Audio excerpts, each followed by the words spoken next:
بسم اللہ الرحمن الرحیم۔ اسماعیل بن جعفر نے بیان کیا، ان سے ابو سہیل نے، ان سے ان کے والد مالک نے، اور ان سے طلحہ بن عبید اللہ رضی اللہ عنہ نے کہ ایک اعرابی پریشان حال بال بکھرے ہوئے رسول اللہ صلی اللہ علیہ وسلم کی خدمت میں حاضر ہوا۔ اس نے پوچھا، یا رسول اللہ صلی اللہ علیہ وسلم، بتائیے مجھ پر اللہ تعالیٰ نے کتنی نمازیں فرض کی ہیں؟ آپ صلی اللہ علیہ وسلم نے فرمایا کہ 5 نمازیں، یہ اور بات ہے کہ تم اپنی طرف سے نفل پڑھ لو۔ پھر اس نے کہا، بتائیے اللہ تعالیٰ نے مجھ پر روزے کتنے فرض کیے ہیں؟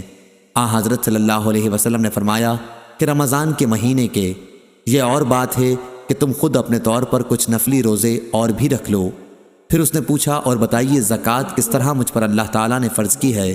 آپ صلی اللہ علیہ وسلم نے اسے شرع اسلام کی باتیں بتا دیں۔